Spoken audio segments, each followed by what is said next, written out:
do this thing. Have some fun.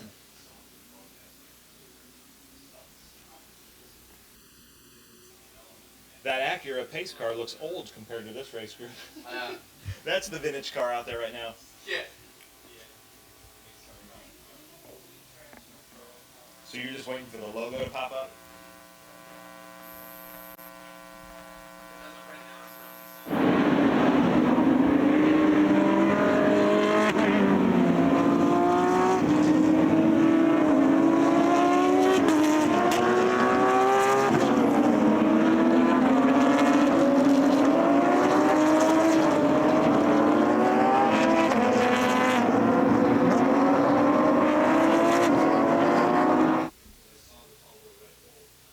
And now, in the words of Monty Python, now for something completely different.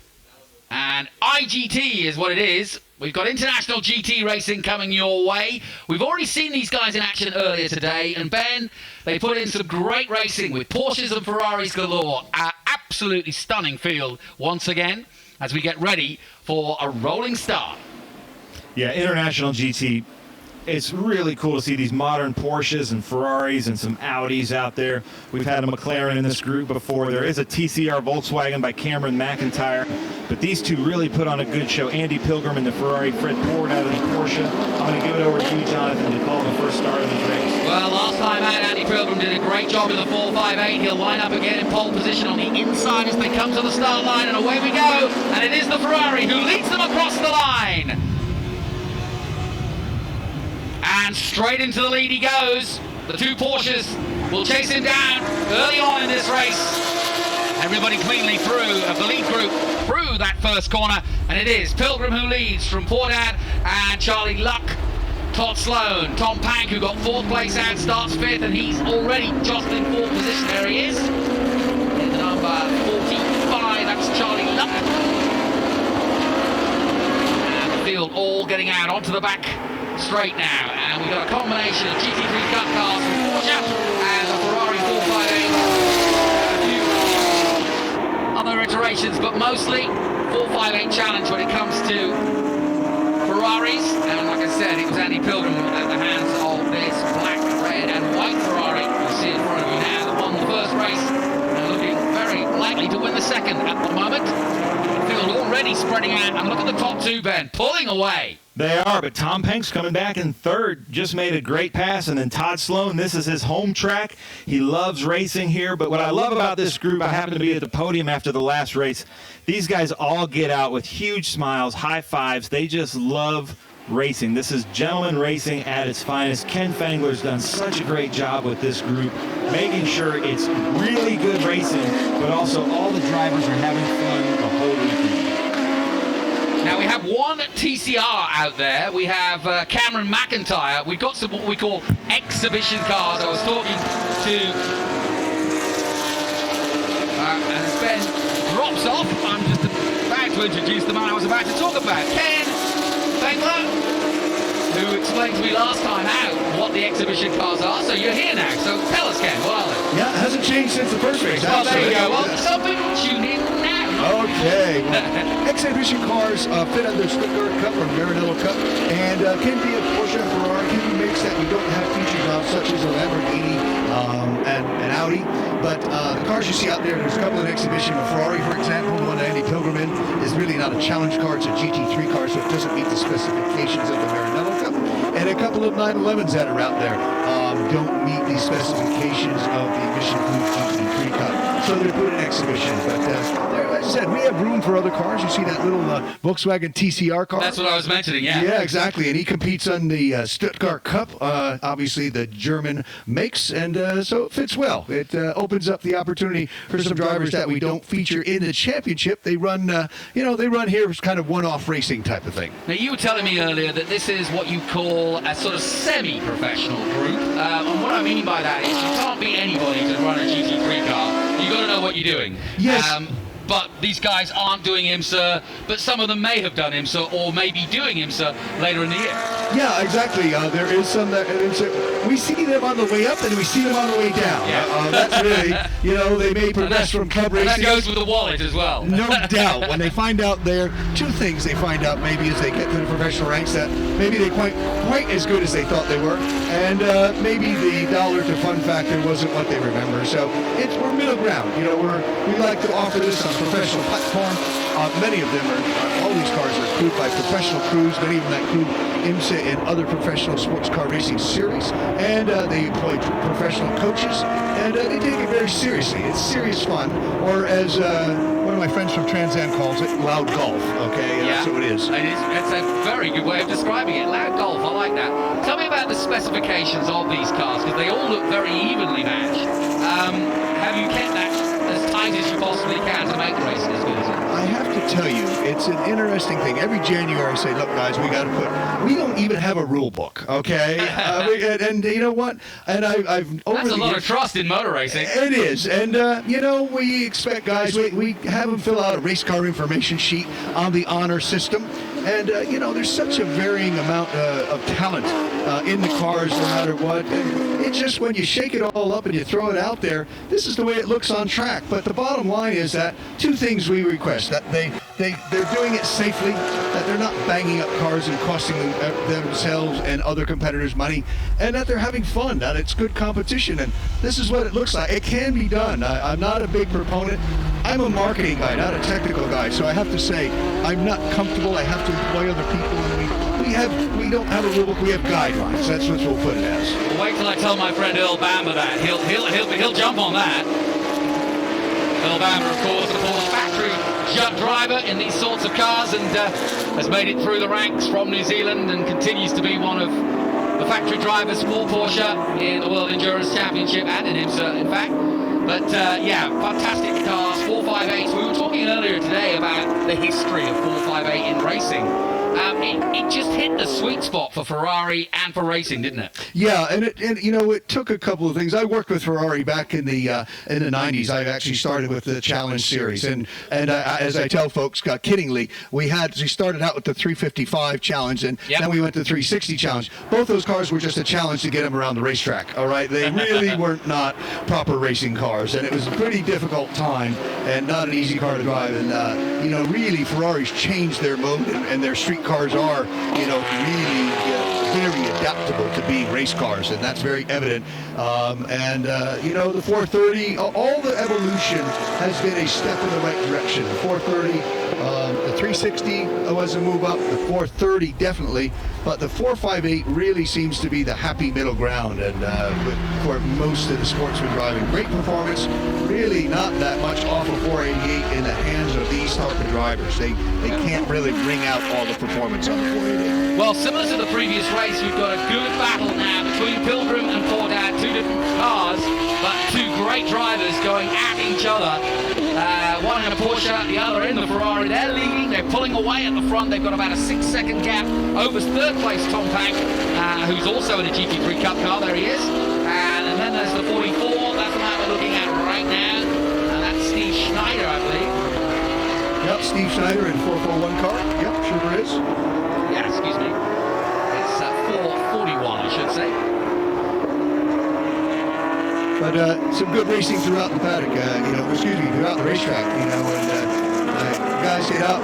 All I want to see is when they get out that we still have shiny equipment, and we'll tell some guys how good we were over at the winner's circle, and the guys got smiles on their face, say that was some damn good racing. Yeah, exactly, and that's really what you want out of these kind of cars. It's no mean feat to be able to buy one of these cars. You don't want to smash it up or be smashed up by somebody who's being a little bit too overzealous. So yeah, good fair racing, good fun, and then down to the bar for a trip in the end.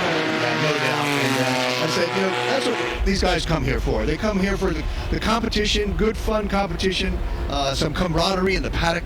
And as I said, if you need to, I'm going to get aggravated. I could have stayed at work. I don't really need to be doing this to spend money to, not have an enjoyable weekend. So everything we do, we try and do professionally from our social media. We're very happy to be live streaming this race and putting it out there to people who weren't able to come to Mid-Ohio to find out what International GT is, and our marketing partners, Pirelli and Mission Foods.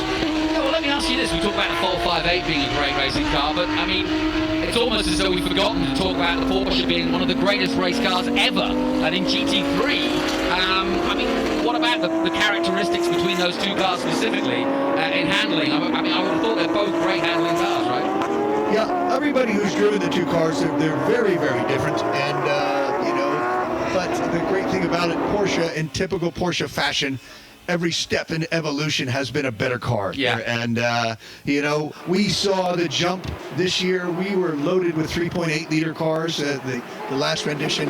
And, I think we've got half a dozen or 7 4-liter and 4R cars. That took 1 year for people to jump from the 3.8. And, it's a great thing that they just keep improving it. The brand, strives for that excellence. And it creates a wonderful day for customer racing. Well, I'll tell you what, this is an intense battle at the front. Poor Dad is not letting go. He is not allowing Andy Pilgrim any room to get away. And he's just hounding him every corner, and they are glued together on track as they head down the back straight again. And they are pulling away dramatically now. 11 seconds they've got on Pank. So as these two push each other, they're in a world of their own. Yeah, look, the 2 leaders are out front, two very good accomplished drivers, obviously, and spend lots of time in the winner's circle, and lots of different manufacturers and different brands. And but still look at the rest of the pack, just packed up together and still going around. And as I said, 3.8 Caymans it's not a bad weapon. Everybody thinks, oh, it's just a Cayman. Well, 3.8 Cayman, is a very capable car, and no doubt even against some of the 911, the GT 3.8 cars, the earlier rendition of steel-bodied cars. So you see racing throughout the deal. We didn't mention much on the Ferrari. The Ferraris are here, and we talked about 458s, but the drivers, I guess our international GT thing, we've got our one lone representative team from Canada, and the 127 car of Ben Bergeron, looking to repeat his first World Championship last year. And, Too far away from Canada, it's almost a home. No, that's it. We asked him to tell what story he had to say at the border to get in, but he said that he didn't have much. I kidded. I said, well, he just said at the border he was Andy Pilgrim. And then right in. I love it. Pilgrim's Progress. Always good to hear about. Now you can see the gap for yourself. There is Tom Pank in 3rd place, and the gap quite significant. Sloan just behind him.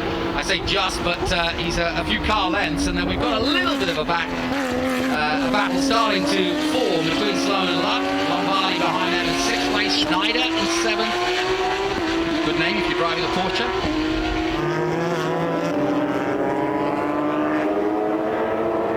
And now they're starting to get into traffic too, and that's going to make things really interesting, because if Porter's going to make a move, it'll be during this traffic, because Andy Pilgrim doing a good job of trying to use the traffic, but if Fred's going to get past, it's going to be through this traffic. They're neatly getting out of the way. The marshals doing their job to let them know that traffic is coming through, and the faster drivers are coming through. But look how close it is. Yeah, that always is the great thing of sports car racing, having to really master the use of traffic out there. And we're seeing that just in this short sprint race. It's great racing. It makes it interesting. And that's why we don't give the trophies away before the race. We got to wait to see what happens on track. So, diving under the bridge here at Mid-Ohio. Linus Stern, Ferrari versus Porsche. And this historic track, historic racing. And a bit of international GTs thrown in for fun, as we've got the best of the very best of international GT in front of us here. Delighted to welcome Ken alongside me. How hard is it to organise and gaggle these guys together? Well, it can be somewhat like herding cats, but I've been in this business for 35 years, and with a number of different organizations. It's a labor of love for me. The problem is they're all probably successful businessmen who, are kings of industry in their own right. So, they don't want to be told what to do. Yeah, no doubt. And, I used to, I was years ago in the medical business and medical sales business, and I had to, put it on and try and sell to physicians. And, obviously just like, the captains of industry here, tried to deal with them. And, I get my payback now at the racetrack. I used to do it in the driver's seat, but it's all good. But they come here and to enjoy. It's an escape, obviously, from the work and what they do. That they were successful and make enough money to go racing. It's not not an easy thing. Now this is going to be interesting. Look at this. Through the carousel, they've got 5 cars in front of them, our leaders, and they are at the back of this group. They flash past our commentary position now. The flags wave, and the leaders trying desperately to get their way through. And that is a big opportunity for Andy Pilgrim. He's really made that one stick. He's given himself 2 cars ahead there, and that has caught poor Dad by surprise. Well, not by surprise, but he just couldn't get through as they went under the bridge. And now, as the number 53 sizes his way through the traffic, he's given himself a really good bit of breathing space there. That was good tactics. Yeah, that was the ultimate game of Cheshire checkers and moved 2 spaces, so to speak. And that was a good move for Andy. And now we'll see if there'll be a counter move as poor Dad tries to continue to move up, which he has actually. And but he has opened it a bit. You know, I'm often surprised that everybody in racing talks about getting through the back markers as though there's no skill involved. I actually think that's one of the hardest things in racing, because choosing the moment, outthinking the guy, understanding what he's doing if he is in a slower car, making sure he's seen you, and then making the move cleanly. That's one of the hardest things in racecraft. Yeah, my wife has always convinced me to try and take some dance lessons, all right? And I know just like this, I would step on her toes quite often, and that's what's happening out here. You know, that mistake is not more than stepping on toes, and, you know, understanding that the guy who's going slower on the racetrack, and I won't say slow, he's driving to the best of his ability. He's going flat out. You know, whether it's the car, the ability, or his ability, that's as good as he's going to go. And, faster driver and the faster car. And you've got to remember that. You always have to Doesn't matter if you're Jackie Hicks, you've got to remember that. Yeah, he's not driving slow because he wants to. No, exactly. Everybody's going flat out, and Fred Fordham is caught up well after getting through the traffic himself. The gap is now less than a second, so we've got back to racing, as it were. There's the 3rd place man, and that's Tom Pank, and he's got the lower lights on. And in fact, the car behind him, that's Todd Sloan, has caught up some as they too have come through traffic. Tom Pank going 3rd overall, and then comes the 25 of Todd Sloan as we get down to the business end of this race at International GTs. Their 2nd outing of the day. Yeah, I'm sure that the 25 car traded hands last year. A regular and local guy, Mark Sandridge of Sandridge Foods here locally of Ohio, is usually here joining us. It's not here this weekend, but he sold that car to Sloan, and as Tom Pank was saying, he was very glad that he did, because with Mark in the car, Tom saw the back of that car quite a bit, so it has reversed, and so he's learning it quickly and catching up with Tom. But as I said, Mark and Tom had really historic battles with those 2 cars. Okay, now we've got a race on as they come down the straight again. The 2 leaders are back to line of stern, right behind each other. Ford has done a really good job of catching up to 53, and we are back to a 1st place battle at the front. A little bit of traffic ahead, but not that won't worry the Ferrari. In fact, he's already through. So is Fordham, and they'll go down the back straight, and there's a real race on here now for the win.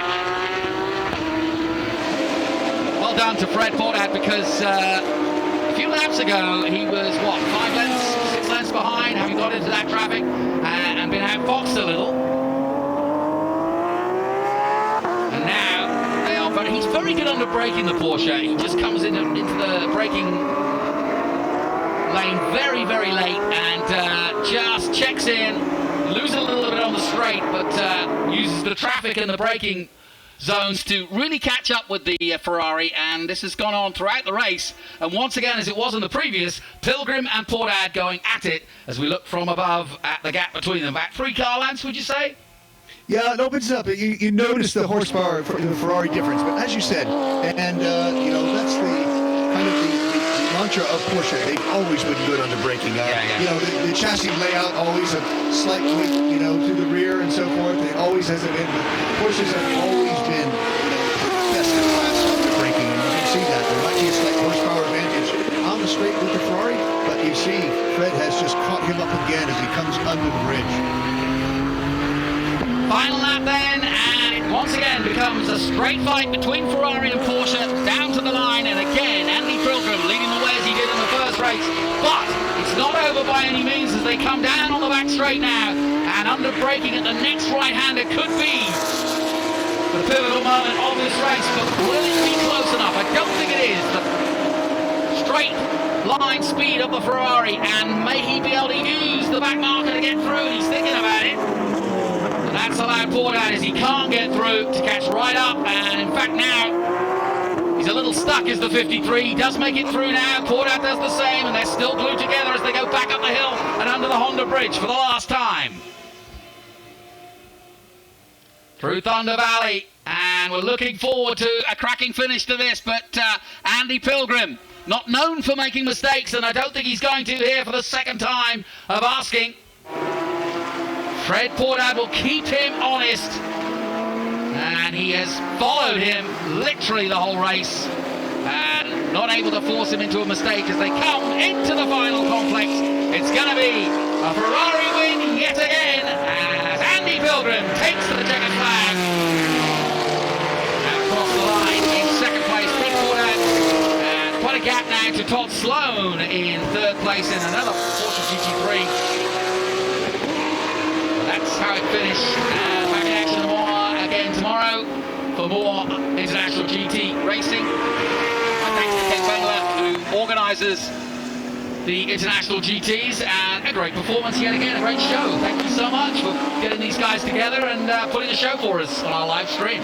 Thank you very much. Thanks for the invite, being here. We'd like to thank Tony Pirelli at SVRA for us being part of the Speed Tour event. We'd like to thank our marketing partners, Pirelli and Mission Foods, and our sponsors, Interlaken Inn, BRM Chronographs, Sunoco Fuel, Speedcom Communications, Gorseline Company, Saffron Company, all being part of the International GT paddock and family, and we'd like to thank them. This has been a great couple of races. The weather has held out. Who would have thought?